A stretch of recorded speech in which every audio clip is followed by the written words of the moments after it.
You want me looking at you? First of all, let me just have you say your name and spell it for me so I make sure I get it right. Okay, my name's Bob Weinstein, W-E-I-N-S-T-E-I-N. And Mayor of the City of Ketchikan. So you have the title too. He's been through this before, I think. Well, first of all, tell me, kind of in a nutshell about the Intertie. Okay, the Intertie is a proposed transmission line that would connect two hydroelectric facilities. One's the Swan Lake facility, which is on this island, and the other is the Lake Tyee hydro facility, which is up near Wrangell. Both of those facilities are part of what's called the Four Dam Pool, which is a consortium of four formerly state-owned hydroelectric facilities that were purchased by the local utilities, including the city-owned Ketchikan Public Utilities. So we are hoping to connect the two projects with a new transmission line, and the main purpose for that is we're interested in providing stable, long-term, relatively low-cost electric power to our consumers. The Lake Tyee project has a great deal of excess capacity at this time. Okay. And what are some of the problems that you run into with your current setup? Well, the current problems that we have are sometimes weather-related. During relatively dry years, the only backup that we have to our existing hydro facilities are a series of diesel generators, and it's relatively more expensive to run those than to use our hydro facilities. So if we could access the hydro power from Lake Tyee, bring it down to Ketchikan, we think, especially in the long term, it would be of great benefit to both business and residential consumers here. Okay, and this is, as far as the Denali Commission is concerned, one of their things is trying to build up infrastructure that has already existed or was already built up, decades ago in other parts of the country. Do you think, now this is something that deserves to be built here? Yes, I think the Denali Commission, as I understand it, is a great new agency for Alaska, in that they will be doing a lot of things to benefit rural communities, both larger rural communities like Ketchikan and smaller ones, and doing some things that have been taken for granted in other states in areas like healthcare, energy, and related basic infrastructure. And we were very pleased that the Denali Commission favorably considered our request for some of the funding that we need for this project. And where is now the bulk of the funding is coming from? Where? Actually, I don't know. Okay, well, some of the funding came from the state, and in some part at least, it was a return of what we were paying. A certain amount of our electric rates for a short period of time were put into what was called the Southeast Intertie Fund, and we received some grants for that. But the bulk of the money to date is coming from federal sources. We have a lot of support for this project from our entire congressional delegation, and a substantial appropriation or a series of appropriations have been made. To complete the project, we'll need additional federal funds, and that's what we're seeking to do at this time. Okay. Now, speaking from your position, and now is a very good time to make Ketchikan a good place for other industries to come in.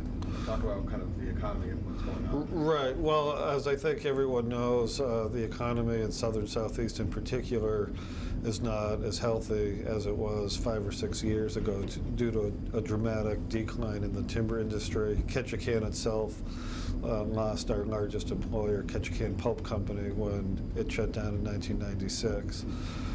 So we are hoping to diversify our economy and attract businesses to come to Ketchikan. And as part of that, obviously, we need some good, stable, basic infrastructure, including electricity. We have to offer, I think, some incentives in the sense of stable, low-cost utilities, stable tax environment, and so on, so that businesses will want to take a look at Ketchikan and start here or expand here. Now you've got a lot of the other pieces of the puzzle in place as far as being able to lure some other industry here. I mean, you have the port, the airport.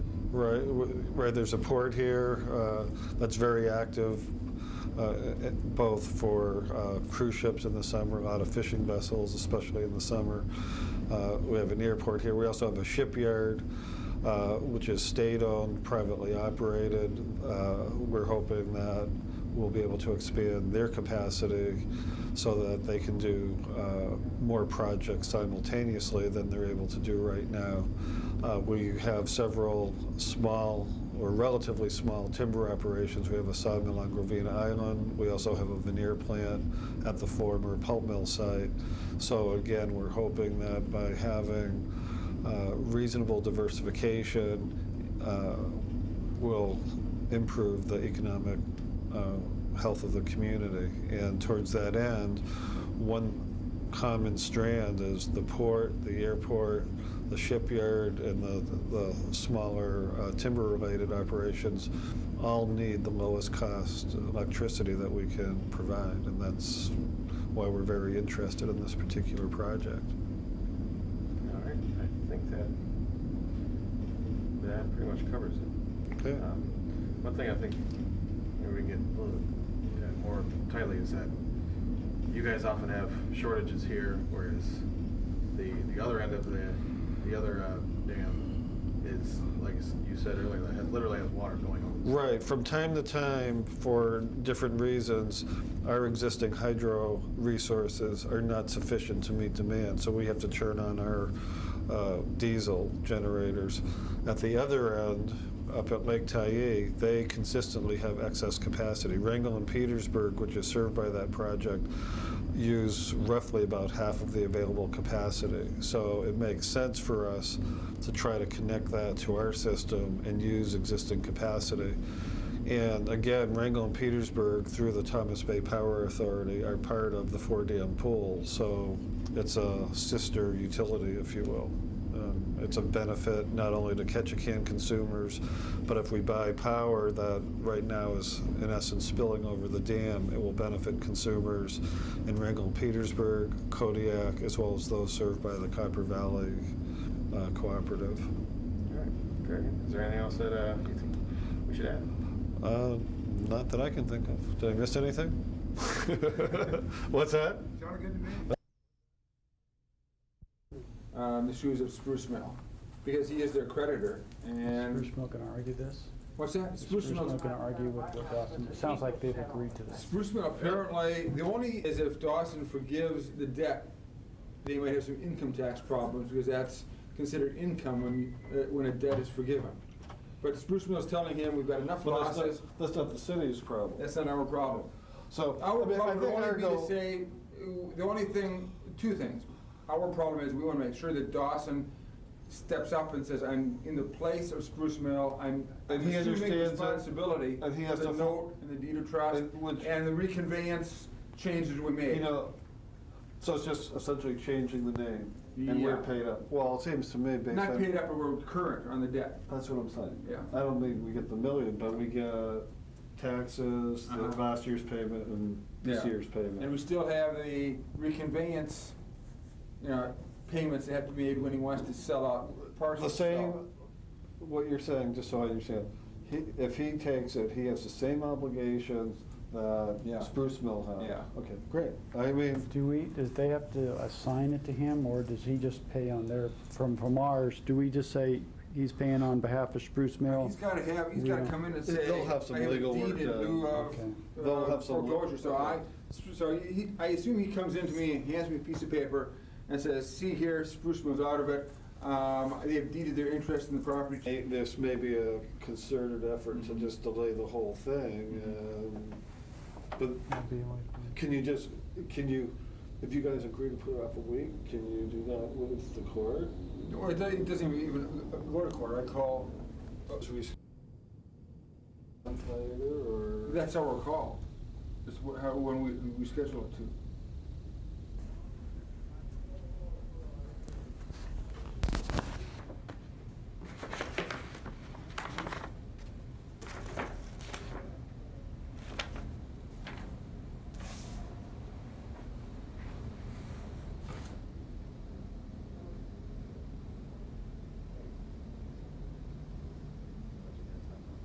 I can get that to you if you want.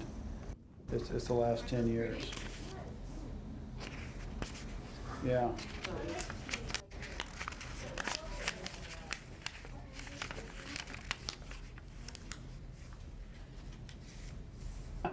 For the liberties of the audience. Yeah. Hey, Jim. Hi, Bob. How you doing today? Well, good. Good to see you. Yeah. So what do you think about electric power needs in Southeast Alaska? I think we need to really deal with that issue, especially while we're on camera with a guy from out of town. We do need a lot more power. I can agree on that 100%. Yeah, absolutely. And the Okay, that's all you get. If I were you, I would, if you want to try a DA, which is down the street, are you familiar with Ketchikan? Yeah, actually, I was at the New York Cafe last night. yeah, Okay. very, very good place. They have a to- limited menu, but nice dinners. If you like Italian, Mexican, excellent food. Good prices and excellent food. Yeah, Really good. yeah, those would be the two that I'd be interested in. On the On the water side, side, that yeah. is. Do you know where White Cliff School is? No, but I mean, Bob. View is past the two fish processors. If you go past E.C. Phillips, you'll see usually a whole bunch of cars parked on the side, and that. Just before the plaza, right? Yeah, if you get to the Plaza McDonald's, you've gone too far. Yeah. Caesar salad with blackened halibut or different kinds of things. The New York Cafe is great. No, I've never eaten it. Is it? Yeah. got- They just started a limited show. No. I Oh, didn't so you go. didn't see none of, okay. One of their waitresses came out in this sort of yellow raincoat miniskirt thing. Now, is that the girlfriend of one of them? Yeah, the older. But it's a nice community. So.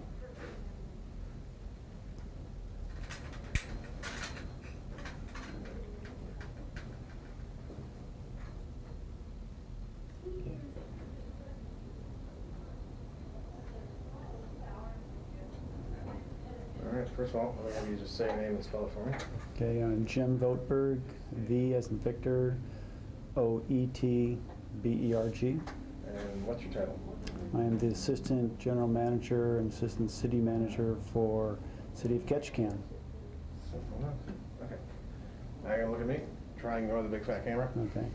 Well, first of all, tell me about, in a nutshell, what is the Intertie?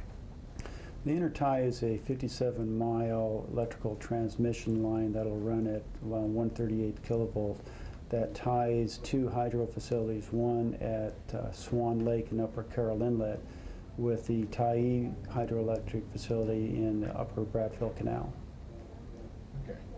And why is this something that needs to be done? Well, it needs to be done for Ketchikan for several reasons. For Ketchikan, because our demand right now during moderate and dry season exceeds our capacity for hydro generation that we do ourselves. And when that happens, it requires us to run our diesel generators. Because Tyee has excess power that is not being used, about 10 megawatts, that tying these two facilities will allow us to use the excess power in Tyee for when we need it in Ketchikan. Okay. And what was the other thing? So, just something I had. And now, as far as diversifying the economy, you know, you've got a lot of good infrastructure in Ketchikan, and electricity could just be that last little piece. That is correct. Ketchikan is an amazing place. We've got a deep water port. We've got an international airport. Our telecommunications. We have DSL. We have a lot of the infrastructure to entice businesses and industry to come to Ketchikan and diverse our economy. What everyone is looking for is cheap, affordable, and dependable electrical power. And so to ensure that, we do need to bridge this gap of our demand and supply, and having the excess power from Tyee come to Ketchikan will fill that gap. Okay. And yeah, I think that's about it. What did I forget to ask you? Well, I know, actually, let me have you speak like specifically to the shipyard and to the lumber mill that's out on the island there. And what, those are both examples of industries that could definitely benefit? Right. You know, right now, Ketchikan has a few industries that do have high demands for electricity. One of them is the Ketchikan shipyard, and the other one is a sawmill over on Gravina Island. Both of those will really benefit by, again, affordable and dependable power. Anything we can do to keep the power cost down to them will help them stay healthy and more competitive with, using the shipyard as an example, with the shipyards in Seattle and Pacific Northwest. Very good. Anything else that people should know? I don't know what I can think of. Okay. I think that'll do it for us. Good. Oh, that's what I was going to ask you about more specifically about the diesel. Oh, Now, when you have to turn the diesel generators on, that's bad for a couple of reasons. Now, talk about that. well, again, during a moderate and dry rainy season in Ketchikan, we have to use diesel generation to supplement our hydro facility. And anytime you use diesel, you are susceptible to the high cost of fuel. Plus, it isn't as environmentally friendly as the hydro facility. So anything we can do to supplement or reduce the generation that we do for diesels is good for the environment, and it's good for our consumers. And when the diesels are on, the average home consumer pays an extra $15 a month. Yes, we have in our code that anytime we generate with our diesels, that we can charge a diesel surcharge. And we don't always do that, but it has been done, and it's just an additional cost to the consumer when we have to run diesels as opposed to using our hydro facilities. All right, that'll do.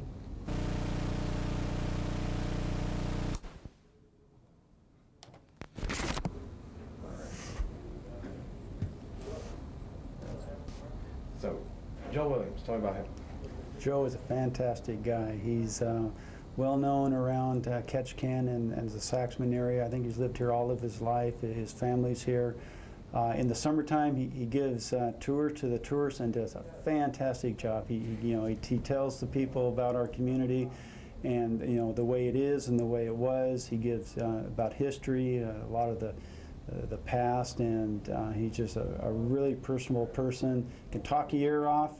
And just as someone that everyone likes. Very good. Anything else that you think folks should know about Joe?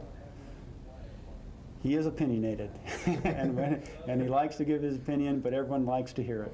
All right, that's good. Of course.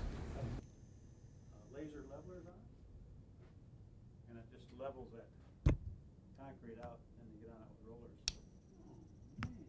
It looks pretty darn cool. You had some with the equipment on here somewhere. And they're going to try this for our road? Right here is the equipment. Yeah, this is what Third Avenue's gonna be. A dam that they're building, or what are Yeah. they building here? Yeah. Look at this equipment. They're just running right over the wet concrete? Yeah. It's very, very dry, real low moisture. Because they put retarders in it and fly ash, they want it to stay live so that you can get your next layer on and it'll bond together, so you end up with one solid map. At the end of the day, you don't stop. You go It's a 24 hours a 24 hour? day. And then, Oh, man. here's They're- it when it's they're- done.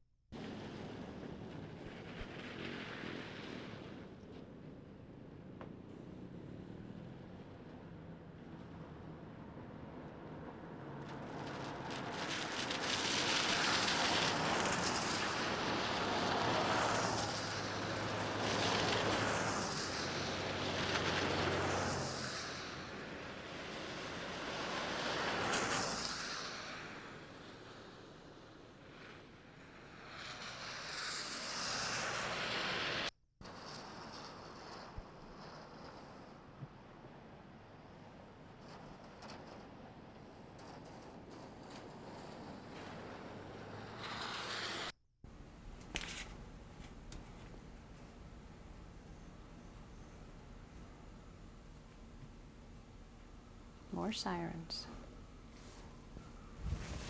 All right. First of all, I want you to say your name and spell it. Okay, Carlene Nor, and that's Carlenenore. Looks like the microphone's working. Okay. And, well, first of all, tell me what you're doing here. What I'm doing down here, I'm from Juneau, and I'm down in Saxman because I work with the Youth Opportunity Program Employment Youth Specialist. And part of that is to provide job skills to the youth that we serve. And so I was down here since Tuesday, and the last 2 days we've been having the job skills class. And in that class, we cover everything from where do you look for a job, you know, do you go to the newspapers, do you network, what's the best way to look for a job, all the way up into how do you fill in the applications, what's a cover letter, how to write a cover letter, different formats of resumes, get them started on how to write their own resume. Then we go into interview skills, you know, do's and don'ts of interviews, spend a lot of time role-playing interviews and critiquing them and, you know, having a lot of fun with them role-playing with the interview process. After that, we kind of go in, you know, what should you do after the interview? Send a thank you note, real brief on thank you notes. Spend some time on self-confidence. How do you build your self-confidence up? What are some things that people say or do that can, you know, bring your self-confidence down, and how can you overcome some of those issues? And then we go into how do you keep your job once you get your job? And, you know, how can you get promoted in the job? You know, what do employers expect? We have some guest speakers come in and talk to the class about why work, you know, what are the benefits of work, and employers come in and talk, well, what do they expect from employees? What are they looking for? What are the qualities that they really want? And we spend the 2 days, full days, about 7.5 hours each day in class covering these areas. Now, was it, actually, I honestly forget if it was you or if it was Carlene that was telling me that, I think it was you, that you're going to line up actual, like, real on-the-job people and to come into the youth meetings and talk about what they do and... Right. What we're hoping to do, and starting this month, what we're going to have during the youth councils, actually have different people in the community actually come in and talk about their career occupation, share that with the youth so they can see their options out there, get to know what those jobs are entailed, you know, get to know what kind of experience did you have to get this job. You know, what was your basic education background? Did you need to continue to learn new things to be in the position that you are? Or what do you like and don't like about your job? So they can get familiar with different areas and just get exposed to many different career opportunities as possible. Okay. And what, in your mind, kind of sets Saxman apart as far as the youth organization? I think Saxman's very special. All of the sites, of course, are unique and different. Saxman, it's kind of different because they're able to drive into Ketchikan, which is a more of an urban setting, a lot more opportunities there, where they're not so isolated. But a lot of Saxman people choose to live out here. This is their village. This is where they want to live, and they want to remain out here instead of going into town to Ketchikan. So that is different. I mean, but we have those opportunities. At least we're easily access different opportunities in Ketchikan where we can bring them out here and expose the youth to those other career options or school options. Okay. I don't know. I don't know why it's doing that. I don't mind if it doesn't.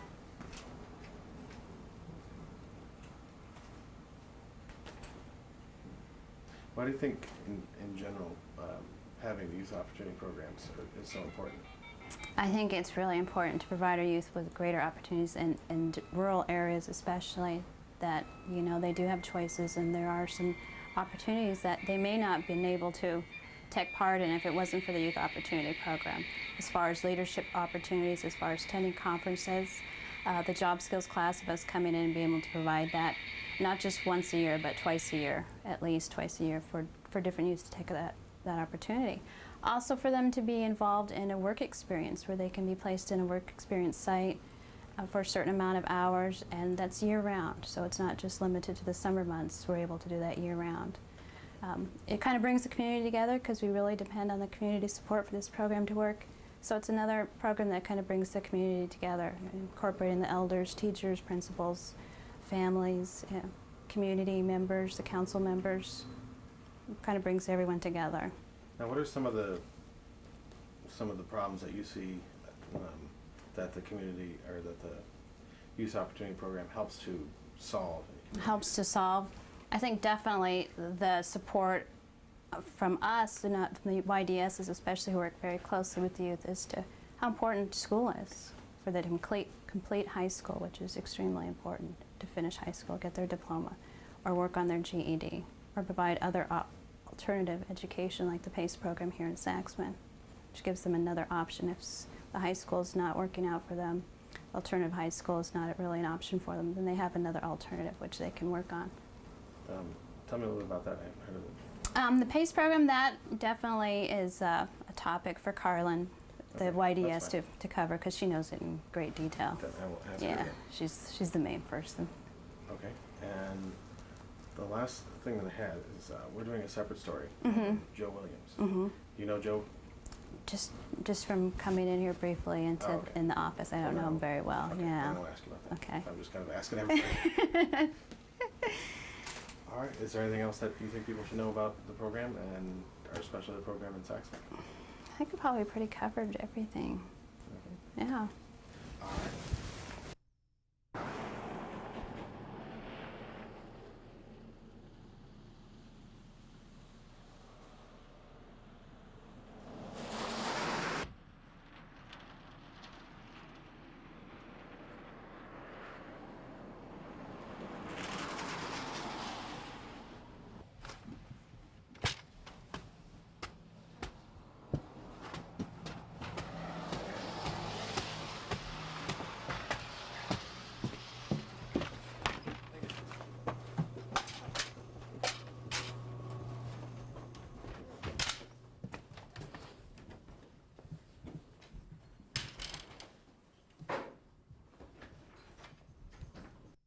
Chairman of the National Indian Gaming Association. He did his farewell speech at the youth luncheon for NCAI. He was very supportive. It was sponsored by the Tlingit and Haida Central Council, Tribes of Alaska. They also showed us how to draft resolutions and lobby them. They talk about, then they vote on it. Sovereignty, the supreme power which binds a nation together.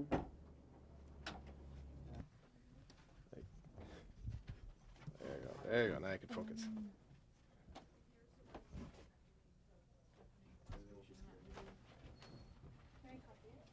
Whose eggs are those?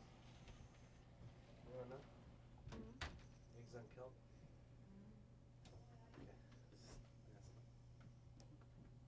Okay. Is this yours?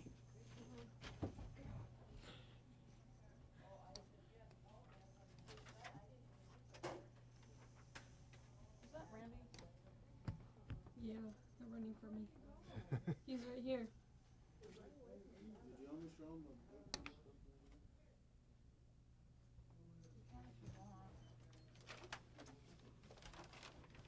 Will you get Randy in here, please?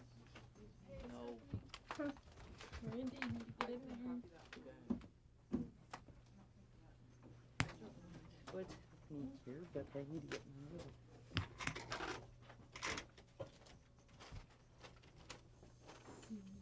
TJ? Just a second. I'm gonna make some coffee.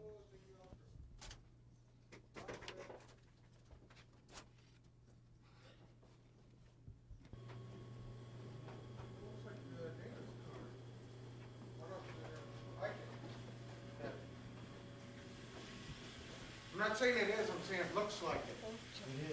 It is? I'm going to get fixed? it's not a take